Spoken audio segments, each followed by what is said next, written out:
I'm Vikram Singh and today I will teach you supply of money. बच्चों, last time I taught you about the money. You all know the meaning of money. Money is basically a medium of exchange. जब भी हम कोई सामान लेते हैं या सेवाएं लेते हैं तो हम लोग मनी का यूज करते हैं. अब हम बात करते हैं सप्लाई ऑफ मनी की. जैसे आपको पता ही होगा, सप्लाई का मतलब होता है पूर्ति, यानी जब हम किसी को कोई चीज पहुंचाते हैं, देते हैं, तो जनता के पास जो पैसा पड़ा रहता है, उनके पास होता है, उसी को हम लोग सप्लाई ऑफ मनी कहते हैं. It refers to total stock of money of all type held by the people of a country at a point of time. इस डिफिनेशन को हम लोग 3 पार्ट्स में डिवाइड कर सकते हैं अगर हम इसको क्लियरली समझना चाहते हैं. पहला पार्ट है टोटल स्टॉक ऑफ मनी, दूसरा पार्ट है bye the people of a country, last part है पॉइंट ऑफ टाइम. जब हम लोग बात करते हैं टोटल स्टॉक ऑफ मनी की, टोटल स्टॉक ऑफ मनी यानी लोगों के पास पूरा कितना मनी रखा हुआ है. और पूरा मनी जो रखा हुआ है उसके भी 2 पार्ट है. पहला पार्ट है currency held by the public. Currency में आता है नोट्स और कॉइन्स, यानी जनता के द्वारा जो सिक्के रखे जाते हैं, जो 10 रुपए के नोट, 20 रुपए के नोट, 50 के, 100 के, 500 के, 2000 के, ये सारे होते हैं बच्चों. एग्जाम्पल है हमारी currency held by the public. अब दूसरा एग्जाम्पल क्या है? दूसरा एग्जाम्पल है आपके का बैंक बैलेंस, यानी ऐसा बैंक बैलेंस जिसका आप तुरंत यूज कर सकें, आप तुरंत गाड़ी ले सकें, आप खाने की चीजें खरीद सकें. और डिमांड डिपॉजिट्स का हम यूज कई तरीके से कर सकते हैं. फॉर एग्जाम्पल चेक के रूप में किसी को चेक काट के दे दिया, हमने उसको एटीएम के रूप में यूज कर लिया, एटीएम से पैसे निकाल लिए, या हमने पेटीएम से पे कर दिया. तो ये तरीके हैं, ये सब एग्जाम्पल है डिमांड डिपॉजिट के. तो आपको समझ में आ गया होगा कि टोटल स्टॉक ऑफ मनी क्या है या कंपोनेंट्स ऑफ मनी सप्लाई क्या है. और बच्चों, ये जो क्वेश्चन है बड़ा इंपॉर्टेंट है. यहां तक कि पिछले बोर्ड एग्जाम में, सीबीएसई बोर्ड एग्जाम में ये क्वेश्चन पूछा गया था कि what are the components of money supply. अब सोचिए और इसका उत्तर दीजिए. मुझे लगता है आपने सोच लिया होगा. इसका उत्तर है components of money supply are first currency, coins and notes held by the public. Second demand deposit of public with commercial. तो ये हो गया हमारा कंपोनेंट्स ऑफ मनी सप्लाई. अब हम दूसरी बात करते हैं, वो है public. Public of a country, देश में रहने वाली पब्लिक. तो यहाँ जब पब्लिक की बात करते हैं तो पब्लिक में आते हैं वहाँ के देश के लोग. इसमें सिटीजन भी हो सकते हैं और नॉन सिटीजन भी हो सकते हैं, जो अपना बिजनेस, सारे ट्रांजेक्शन देश के अंदर कर रहे हैं. बहुत सारे विदेशी लोग भी इंडिया में जॉब करने आते हैं और इंडिया में रहते हैं, अपने खर्चे करते हैं. तो उसको भी हम लोग they word the money they are keeping India. For example a Nepali citizen is living in India, he is holding Indian currency, उसके पास भारत की करेंसी है, तो वो आदमी भी इंडियन पब्लिक में जोड़ा जाएगा. अब हम लोग नेक्स्ट पे चलते हैं. नेक्स्ट में आता है पॉइंट ऑफ टाइम की बात करते हैं. पॉइंट ऑफ टाइम जब भी आता है, समझ जाना इज अ स्टॉक कॉन्सेप्ट. इसमें हम लोग पहले डिस्कस कर चुके हैं और मैं एक अलग से वीडियो बनाऊंगा स्टॉक कॉन्सेप्ट और फ्लो कॉन्सेप्ट पे. जब हम लोग पॉइंट ऑफ टाइम की बात करते हैं तो ये होता है स्टॉक कॉन्सेप्ट. जब हम लोग पीरियड ऑफ टाइम की बात करते हैं तो ये होता है फ्लो कॉन्सेप्ट.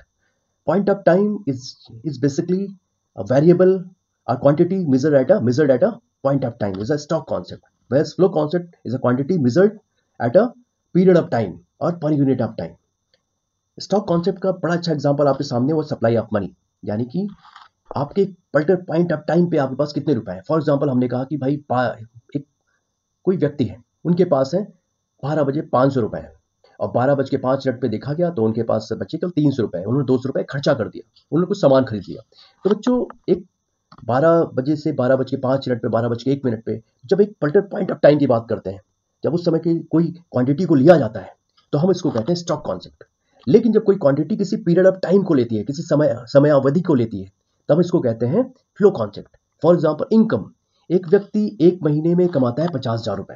एक महीने में होते हैं 30 दिन, यानी 1 तारीख से लेके करीब 30 या 31 दिन वो उसकी इनकम है. तो बच्चों, जो हमारी इनकम है ये आती है फ्लो कॉन्सेप्ट में. फ्लो, अगर हम एक इनकम की बात करते हैं तो हमारी नेशनल इनकम को भी हम लोग फ्लो कॉन्सेप्ट में मानते हैं. नेशनल इनकम का मतलब है देश की आम जनता द्वारा, पूरी जनता, देश की हर आदमी या पूरी जनता द्वारा कमाई गई इनकम एक साल में, इसको हम लोग कहते हैं नेशनल इनकम. तो मैं आशा करता हूं कि आपको स्टॉक कॉन्सेप्ट और फ्लो कॉन्सेप्ट समझ में आ गया होगा. अब हम नेक्स्ट पे चलते हैं, नेक्स्ट पार्ट पे चलते हैं. कुछ चीजें सप्लाई ऑफ मनी में नहीं जोड़ी जाती, पर गलती से हम लोग उसको जोड़ लेते हैं, मानते हैं. कई बार क्वेश्चन आ जाता है, ट्रू फॉल्स आ जाता है, या मल्टीपल चॉइस क्वेश्चन आ जाते हैं, उसमें हम गलतियां करते हैं. तो हम बताना चाहेंगे कि stock of money held by the government is not part of supply of money, and stock of money held by the banking system of a country is not part of supply of money. अब government जो है वो उसके पास वो अपने पैसे बैंकों में रखती है या अपने पास रखती है. ये जो पैसा है ये सप्लाई ऑफ मनी में नहीं आता है, क्योंकि अभी गवर्नमेंट ने लोगों को नहीं दिया, अपने पास रखा हुआ है, वो अभी बिजनेस में यूज नहीं हो रहा है. उस तरह बैंकिंग सिस्टम की बात करते हैं तो बैंकिंग सिस्टम का मतलब केवल कमर्शियल बैंक से नहीं है। यह बैंकिंग सिस्टम का मतलब है Reserve bank of India, apex bank. Reserve Bank is a apex bank of India, यानी bank is a bank, banker of banks या बैंक ऑफ बैंक्स, यानी बैंकों का बैंक कहा जाता है। एज वेल एज भारत में बहुत सारे कोऑपरेटिव बैंक्स हैं जो किसानों की हेल्प करते हैं, बिजनेसमैन की हेल्प करते हैं। तो ये सारे जो एग्जांपल्स हैं बच्चों, ये बैंकिंग सिस्टम के हैं। अभी हमने डिमांड डिपॉजिट किया तो कंफ्यूज मत होना। डिमांड डिपॉजिट का मतलब होता है ऐसा पैसा जिसको रेडिली अवेलेबल होता है। अगर हम कमर्शियल बैंक्स की भी बात करते हैं, कमर्शियल बैंक्स में जनरली दो तरह के अकाउंट होते हैं जो हम खुलवाते हैं। एक अकाउंट होता है हमारा सेविंग अकाउंट या करंट अकाउंट। सेविंग अकाउंट और करंट अकाउंट एक ही जैसे अकाउंट होते हैं। इसमें हम लोग पैसे को जब चाहे तब निकाल सकते हैं, यूज कर सकते हैं, चेक के फॉर्म में या पेमेंट के फॉर्म में। पेमेंट जैसे कि हम लोग एटीएम से पैसे निकाल सकते हैं या फिर हम लोग ई बैंकिंग के द्वारा पैसे निकाल सकते हैं।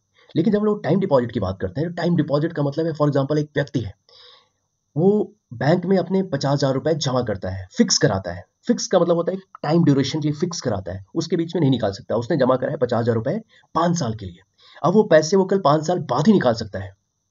तो बच्चों, इस तरह के पैसे को हम लोग सप्लाई ऑफ मनी में नहीं जोड़ते हैं। तो ये याद रखना, stock of money held by the government and stock of money held by the banking system of a country is not part of supply of money. तो आशा करता हूं कि आपको ये भी समझ में आ गया होगा। अब हम थोड़ा सा और क्लियर करते हैं। Government and bank systems are suppliers of money. ये याद रखिएगा, आप जानते भी हैं और याद रखिएगा। आम जनता या हमें जो पैसा मिलता है वो पहुंचता है हमारे दो मीडियम से पहुंचता है। एक होता है गवर्नमेंट, यानी भारत की सरकार, वो अपने कर्मचारियों को या एम्प्लॉइज को तनख्वाह देती है या पेमेंट करती है। दूसरा है, गवर्नमेंट बहुत सारे वेलफेयर प्रोग्राम्स चलाती है और वेलफेयर प्रोग्राम्स में लोगों को पैसा दिया जाता है या बहुत सारे सामान खरीदती है या इंफ्रास्ट्रक्चर डेवलपमेंट, सड़क बन रही है, एयरपोर्ट्स बन रहे हैं, रेलवे ट्रैक्स बन रहे हैं। इसके लिए गवर्नमेंट क्या करती है, ये पैसा आम जनता तक पहुंचता है, या सामान खरीदते हैं आम जनता तक ये पैसा पहुंचता है। दूसरा है बैंकिंग सिस्टम। भारत में जैसा पता ही होगा कि भारत में करेंसी को छापने की जिम्मेदारी है रिजर्व बैंक ऑफ इंडिया की। वो भी पार्ट है बैंकिंग सिस्टम का, यानी सबसे is apex bank of India. उसके नीचे आते हैं कमर्शियल बैंक्स और बहुत सारे बैंक्स आते हैं जो हम, जैसे फॉर एग्जांपल हमने कमर्शियल बैंक के अलावा हमने कोऑपरेटिव बैंक की बात की। बहुत सारे फार्मर कोऑपरेटिव बैंक्स हैं जो किसानों को बहुत सस्ते या चीप रेट ऑफ इंटरेस्ट पे लोन देते हैं। हमारे कमर्शियल बैंक्स भी लोगों को लोन देते हैं, for example home loan, car loan या पर्सनल लोन। ये सारे एग्जांपल्स जो है ये किसके हैं, ये बैंकिंग सिस्टम द्वारा आम जनता को मनी सप्लाई करने के हैं। यानी government and banking systems are supplier of money. तो इसका ध्यान रखिएगा, two important suppliers of money are government and banking system. Banking system में क्या होते हैं, इसमें बहुत सारे बैंक्स आते हैं, कई टाइप के बैंक हैं, जैसे reserve bank of India, commercial banks, cooperative banks, they are the examples of banking system in India. और ये भले सप्लायर होते हैं लेकिन इनकी जो इनके पास रखा हुआ धन होता है वो सप्लाई ऑफ मनी में नहीं आता है। एक बार फिर रिवीजन कर, डिमांड डिपॉजिट। तो बच्चों, आशा करते हैं कि आपको सप्लाई ऑफ मनी समझ में आ गया होगा। Thank you and God bless you.